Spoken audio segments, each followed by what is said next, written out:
Wangkai thanil zawgi yumni. Yum adu yengbada ningthizai. Bathroom, toilet, kitchen room, drawing room, bedroom. Mafam chana lay. Yumgi floor tiles napi. Yumgi mapangi wall glass na coated tawi. Light spectrum nimidangi matamda yamna fazai. Sumangi mataida gamla da hauriba laysing. Pukning huningai oi. Mamang sangoiduna yum adu yasi haptuna chinglim na ngali. Haying di Jackson MPS training ki tamak Silong Training Center da chatlagani. Jackson magi fuel training da pugadaba polam sing sem sari. Jackson gi yumda laiba nupi aduna Jackson gi tawriba mawang mato adu yengli. Rasi angang oina Jackson da gaina kiba oibana. Jackson na mahapu masakhang bangam kitabani. Khangdanaba rasi na honajay. Ayamba matamda magok hungdani. Imungi milay tab matamda koki kudai hangdoi. Haukraba rasi ki khongfam amana mahak masak tapangam kitabani. Ngasidi rasi angawbi haibado oidre. Chumnatagi rasi angawbi ki saklon lauribani. Jackson magi training da pugadaba pot yomba loirab matungda numidangi pung nipan adwaida magi mobile phone lauthoktuna Gita da call tauri. Numito Gita phone paikhalakti. Numito Gita gi imungda dinner program ama relatives singa sili. Aduna Gita Jackson gi phone lakpa khanglamde. Jackson hanjin call tawsili. Aroibada Gopal na paikhalai. Gopal na Nang Jackson Save tawriba mobile phone adugidagi khangbani. Jackson Hoi pabu. Gopal Kari haningi atheng basida. Jackson marai tatna Gopal Nangi leifam baba imagi mingna. Jackson Ai wangkhaidagi ipagi ming Thanil Zau. Gopal Ha Thanil Zau gi macha ai khang nangi na pa ibungoda senjau paibani. Adubu matu phok sena ngamdabani he. Nang ichanupi gi mafamda amuk hana phone tawraklaganu. Ichanupi Gita hojik Dr. Pariga lohongnaba sem sarabani. Nang na maram oiraga ichanupi gi lohongba kahinganu. Wahai sing asi haraga Gopal phone namki. Jackson Gopal gi ayakpa wahai sing tabada kokthakta brajda taraki. Jackson gi asa gi fura mathang kaitharapagum taraki. Thenglaba ahingdo tumthaba yakide. Asumna Jackson numitugi ahingdo nongan mangaibada awaba oiki. Mathangi numidni Jackson Silong Police Training Center da chatnabagidamak sem saba haure. Ayuki pung 3 tarakpada Gita gi call kayarak tawki. Jackson amuk hana phone pakhatludre. Ngarang Gita gi mapa Gopal gi ayakpa wahi sing tarubadagi. Cha ising charab matung yumgi sanamahi Laimeral sidabi anibu kurumlaga magi baba Thanil Zau amadi yum antuda layriba nupi yauna. A star amada Thanil Zau na thawraga B. Tikendraji Airport ta Jackson bu thambirami.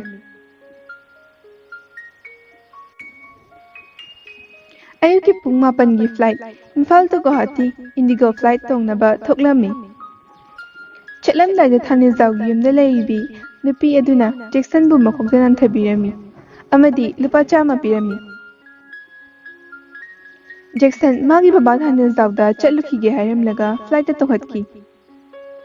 Gita Jackson na phone payak tabaduda pothafam khangkide. Karigi mahak na gi phone payak triba. Mahak phamung ni hiptuna lay. Tanjatuda mama lay mahal na kauri. Matamdo ayuki pung 9 lom tare. Amukastu kauri. Ibema nang mo nasangam drabo. Thenglene nangbo hogolone. Gita Ima ay kok sakarchi aduna nga lerga hogolagi. Layman Hoi chak charamdaida amuk kawraklagi. Nachinaya di singdoklo ko ibema. Gita Hoi ma. Pung amarom lerga chak lore haiduna laymahan na Gita bu kawrai. Ibema chak lore Chaka thoklaga guli chanaba lao lao. Gita famungdagi hogalaga brush taraba matungda kitchen room da changki. Dining table amada mapa mama makhoi hum chak chaminare. Gita chak khara charaba matungda kitchen dagi thoki. Gita magi table da lairiba dari adu lawthoktuna chebang sing adu mathang mathang phaktokli. Aroibada Kanchi restaurant da Jackson amadi Gita unakhibagi thodokto ningsingli. Thodokduna Gita na Jackson bu kaw haiba yadre. Fumbangnareba wakhalna manglan amada tawrami. Tanjaduda Gita gi papung Gopal na kawri. Ibema, nang bu college ka amta chatloidro. Gita, baba ay ngasi lepagi. Gopal, pare pare, asasu ngamdrabadina. Baba nga famda chatlukige, namaga ningthina layram. Wahi singasi hayram lega Gopal magi yumga naknana layriba nga fam aduda chatki. Nungthil pung mari ram tare, Silas, Roshan, Gita lumba chatli. Talak aduda Gopal famdagi nga achouba ama payana kisinduna makhutna yanduna lai. Laptak na Silas amadi Roshan na hanggahan da chatpa, makhoina tawriba mawong mato adu ui. Gopal, nakoy ani mafam sida kari tomniba. Silas, mama mafam sida imanaba amasum ngairamba. Gopal, shikangbra. Chalo, mafam sida kari gina manaba ngai parish ubra. Rasan, hoy mama, koy charage. Gopal, matung manao aigi thonggalda hanggahan da chatlamaba. Aina pari baljeshina tana khangidana. Silas sawi tawi, adabu Rosana saudanaba ingiti. Gopal na mayim yaropaga machanupi kitabu kori. Ibema, baba hale, nang bufatribo. Gita, baba kharadi fare, hidak chabadagi. Gopal, jana bayadini, ipagidi ichase phijigi manini. Gopal na nga sendoktuna magi nupi lay mahal dapi, aduga hari. Nga si yamna chawbani. Khara na tawro, khara amana mahi kangna thonglo. Lay mahal, sagani mo baba. Asumna numidang adu nga hangna thonglaga chaminari. Gita so paracetamol tablet ama charaga magi kada tumba changlami. Rims Hospital Surgery Warini. Dr. Pari Esalin Thoigi bed number 108 round check tawri. Dr. Pari, hakchang khara nungai birabo madam. Esalin thoi mamonokna. Hoi doctor, thoi dokpa anaba laizadre. Karam kan charge tawpa yaragani. Dr. Pari, yumda yam satningabo. Maro laiba wahina hairakpani. Hayengumbadi discharge tawpa yaragani khalle. Yumda hankhadi akhoigi doctor kharase kawkni ko. Ado kawdi kawbigano. Fagi oina hairakpani. Esalin thoi lekak tawna. Doctor gi address sibu Dr. Pari, magi back pocket taki, magi visiting card stock tanapi. Estalin thoi ure, visiting card aduda. Dr. Yengkho Pari, son of Kulabidu, cognitive specialist medicine surgeon Tharibadu. Estalin thoi makhatari. Dr. D matikin muchai. Inamadi arilamdagi. Dr. Pari, kadai. Chirai khayal lekhat lapashida lan ubire pure bachelor ni Estalin thoi khara thingla brakhalida Dr. Pari thingla bani adubu thamoina khoidaba amta leitaba shida Estalin thoi as doctor na pangai haibire doctor gumba sakta chuda wataba asukmatik chabana bu kharamba nupina yarakloidage try tawbiyo Dr. Pari try tawjagi handakti aigi thamoya yening chonglakle Estalin thoi Dr. Pari na khalli bu wakhal kanada no haiba khangi kari khangloidagi mahaksu esaini asumna wahi ngahak sanarab matungda Dr. Pari makhata na duty tongnaba chatki linthoi Dr. Pari bu yingduna lehawi next day Rims Hospital surgery room Dr. Pari morning checkup round chatli Another patient sing mathang check tawraba tungda bed number 108 Esalin thoigi manakta lai SI Linthoi. Good morning, doctor. Good morning. Hapchang yamna fare. Asi ayu pung 10 makhai daida discharge tawrani. SI Linthoi. Thank you, doctor. Aigi ithausiga naba yaba nate. Aigi tawgadaba ithau yamna wali. Leba ki law and order thugarakadaba khaya. Ai thingnagadaba matam oiri. Doctor Pari noklaga. Linthoi. Leba ki sum khalingaida amukko. Linthoi, Dr. Pari ki hairikliba wadu mapung fadrabasu kari haino haiba munna khangi. Makha tana Linthoina. Ayisu isorna tamnamba ma leramgani da madudi. Dr. Pari. Dumaina haiba tare agishu. Adu mangai.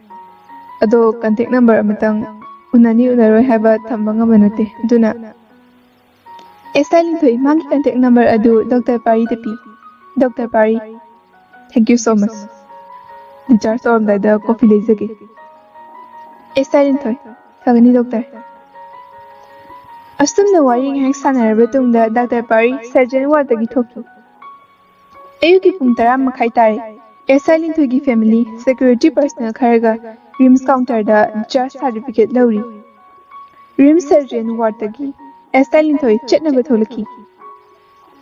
Chetlan laida Dr. Pari gi chamber da Dr. Pari bu amungtang unaramnaba security force amasung Linthoi gi family mapan thanamlaga changai. SI Linthoi. Sir amukta Dr. Pari langchimbiro.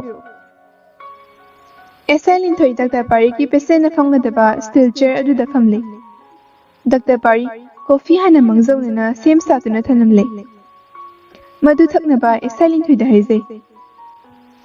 SI Linthoi coffee thakminaraba matung chetlagi doctor. Dr. Pari magi chamber adugi table box tagi Horlicks chana thaknaba plastic mayam ma paraga ai thinokchagi Linthoi. Asumna SI Linthoi bu lawba lakliba gari makhong adu fawa thinoktuna kaina bidai pirami. Matam khara hawkhre Gita magi mobile da Jackson gi mafamda phone kayarak text message kayarak thaki. Adubu nongmata Jackson na phone paikhalakidre. Text halakidre. Gita gi thamoida mawon khanduna magi room gi chair da famduna hangdokliba window da lapna meeting tamli. Karigi Jackson na gi phone paikhatpiraktriba. Asuk thuna magi wakal hongkiba. Ai ngaktaba ngamde. Nupa gi thamoi. Hawjik mahak matik chaba misak ama oire. Masina maram oiduna ai ifamdagi lathotninglaklabra. Wakal khana leiringaida kanaguma amagi khonjal tarai. Thoglubada sumangda masananda mayai chalaga ahalama leptuna leirimi. Ahaladuna. Ibema, ai nangi babagi marup kullabiduni. Nangi baba laikhibra. Gita, babu maningda lehawi. Ai kauthok charake. Gita, magi mapa ibungo bu kauthokpa imungda changki. Gopal maninglomdagi. Gopal maninglomdagi thoglai. Ita, ta thadana. Pawgumda piyoktana. Gopal. Ibema, noi pabung ibanigi coffee shamlau. Gita, hoy baba. Kullabidhu. Ita, icha nupishe masak matok changkhona ui. Icha nupa parishu lohong ngasi haibani. Mana thokpa ma hekta khumi. Masana thikini hai. Phangdraga ipada hayake mahaiba ashini. Gopal. Hawjik matamgi angangsingse khangde. Icha nupi Gitashu adu mangai. Kullabidhu. Aikhoi pangal kallingai sida mathau mangam pangthoklamlaga khuya tushitna sikhibaduni aina pamlibadi. Nangsu aishu maruk mapang oirabanina hayeng tungdashu afaba mashina tung koina lehawgani khanjariba. Gopal aduni itaw aina khalibasishu. Gopal amasung Kullabidhu ki wari pinama Gitana lona tari. Nescafe gi coffee glass amaga cake khara putholokduna Gitana table thami. Gopal Kullabidhu coffee adu harau thakminai. Kullabidhu onthok na hawkre imauna lonbase aishu icha nupala taksinge aduga itawsu. Gopal noklaga hoi ita. Asumna kulabidu magi marupka coffee thaklaba matung magi swift car aduda hanki. Tha taruk hokre, Jackson su magi training mafamda training tawkre. Ngasi Sunday ni, ngasi di training tawde. Training center adugi campus sengdokpa, masa-masagi firol susam thokminare. Magi lunch sanaraba matungda bedroom da pothanari. Nungthil pung mari tare, Jackson Shillong Training Center adugi Golden Park da thariba steel bench da phamduna pothari. Nami ba nushina humlakpa lapna uriba chinsang napomda hauriba uchan pambi sing uraga thamoida ithilama fauri. Tapna ningsinglai. Yumda leiba mapai bungo thanilzaw. Yumda leihoba mamaga sakmanabi amadi punsigi ahanba nushi shayhauda tamnakibi Gita. Tha taruk fare Gita ga Jackson ga paw faunakidaba. Jackson Gita lande haiba khangi. Adubu Gita gi pabung na hayakhiba ayakpa wahai kaya aduna Gita bu ningsinluba ngamdre. Jackson thamoinungda amukstu khali. Lamlanba kanaga lohongnaba sem sare. Mahakna maram oiduna Gita gi lohongba kahenganu haiba wahidu. Jackson na Gita gi phone okidaba amadi ipaw faunakidabagi maramni. Jackson numinda asumasum chinyada leithayakpa amma mangan sinarakpa tanja asida Jackson gi poknafam namdam Manipur bu ningsingli. Magi marup Gichendra busu mikup asida ningsingli. Jackson gi mobile lawthoktuna Gichendra da phone tawi. Gichendra. Hello, Jackson. Jackson. Hello. Get. Kamdauri. Get. Nungai haiba tari. Kamdauri. Training loidoba kyam walige. Jackson. Awa nungai punsi kongchutta wai haiba fate. Nungai ri. 3 months kakta ngare. Ahanbadadi yamnu warame. Haujikti wadre. Ado Roziga nangagi maridi kamdauri. Gate. Kari haini. Kakchenga chiniga haiduni. Haujikti nangshu leitrabanina aishu koiba chatre. Rosie MU da Zoology Department da MSc tauri. Marakta aigi yumda lai. Ado Gita di ipaw faungadrabo. Aishu koire thenakidaba. Jackson. Faine. Rosie ga itawgade. Aigi di kari haini. Samudraga langkhonga haibadu tare. Ipaw su faunakidre. Gichendra. Kaigino asukthuna. Nangna service tawbasida miyai biriro Gitabo. Jackson. Natte de itaw. Wari sang. Gichendra. Lira o itaw. Gita gi mapabung Gopalna Jackson gi mafamda nganglakhiba pumnama Gichendra da tamlami. Gichendra. Hera. Da. Adubu Gita gi manalo. Gita gi mapabung Gopal ga nanga koinabra. Nang Gita da admain tawzenu. Papuzani. Jackson. Akhoi shimi ni git. Makoina akhoi family dagi kari heliba.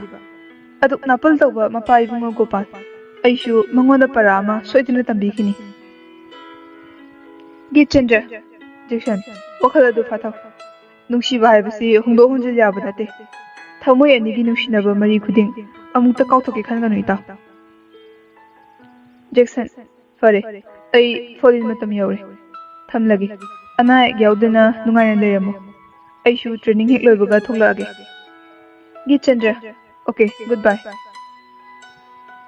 Mobile thamki. Jackson folin tawba yaunaba sem sari. Pung mapan makhai tare Gita college kanaba sem sari. Handakti Gita maying suyamna tai. Noktun tulayamba maithong. Among manong na khamsin kraba thazagi maithong gumle. Jusu taifit tare. Magi dayodu hainaduna thauduna LLB college tamna chakki. Gopal amadi leimahal machagi honglakliba mataudu uraga thawai nungaisade. Thamoi nungda Gopal machanupi Gitagi mataudu chingnajai. Ningsinglai nongma thanilzawgi machanapa Jackson na phone tawrakiba numitu. Aigi wangang aduna ichanupigi nushibada akayo piba oiramba tai. Masa matumda khanjari. Leimahal. Kay tawre mo baba. Tumina umduna laidubo. Gopal magi nupina nganglakpa wahai kharaduna khanjiluriba wakhal adu gyan tarapagum tawri hainadana icha nupigi nungaitriba maram adu aina thokhalabra chingni leimahal karamna Gopal thokiba phone tarapagi thodoktu magi nupi leimahalda haiduna tahalli masini aina chingnariba leimahal Moi pabo madubu tawhaiba thabaklo fazana haibikiba yaba wafamdubu asuna leimahal Gopal machagi awaba thokiba thodoktugi wari sanari Gopal magi famda makhutta yopak ama pairaga chatki aduga leimahalna yumgi thaba inghang tawduna leiri nungthil pung 3 makhai tari Silas Roshan LLB college geta gita thoruk pangaiduna leiri Gita magi dayo thodoraktuna mayum halai lambida dayo adugi matungda Silas ki swift car adu inarami angakpani bidigi nungdam Gita gi dayo adu kongba khara hilaklaga mi tata da mafam amada gari puncture oirami tanja aduda swift car ama Gita na leiba mafam aduda khamlami aduga Silas na Jinglo henbinuza nangbu gari yadrabu ai gari shida nayum yongnu tinjaram lage Masida nuza oibigi kari yawa takpigadaba Gita sauna He nanguma kari sletaba nangna ngangsakdanaga tawriba Silas Gita gi mana chungsillaklaga mamai mayada Ngashidi Eigi Silas ki oijaba taredo Gita na Silas ki mamaida tinsizili Silas asamu kaluinina Gita gi makut tapai Gita so Silas ki pariba makhut adu mayana jithatli Silas Gita gi parir makhutu thadoi Gita lambida masabu kanjenaba lauduna cheli Ahibom takanbiyo Silas Roshan gari start tawro asigi matang asi yordi prajamayam thorku tare chelhorse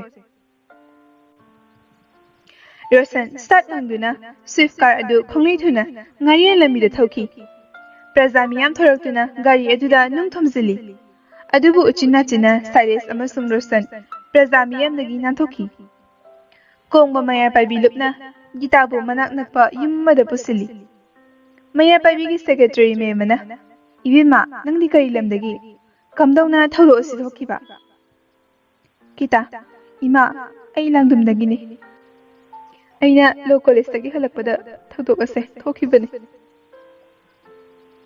Thokiba thawdok adugi wari pumnamak Gitana kapna maya paibi tamlami Maya paibi gi secretary aduna Gita gi mapada call tawri phone adu Gopal na pekhalai Gopal hello kana oibiraba Maya paibi tuna ai kongbagi Maya paibi gi secretary memani hauzik ekhoi gi khutta nachanupi asuyingam yauduna le Gita bu lawbiyanaba haiduna call tawjarakpani Gopal pakhatna ichabu kari tawrbage ongta takpiyo mema kongma Maya paibi sanglenda amukta lakpiyo aduga akupa marol tamjarage Gopal Fare ai soidan lakjarage Asumna Gopal phone thamki Gopal magi nupi leimahal bu hauna kawrami leimahal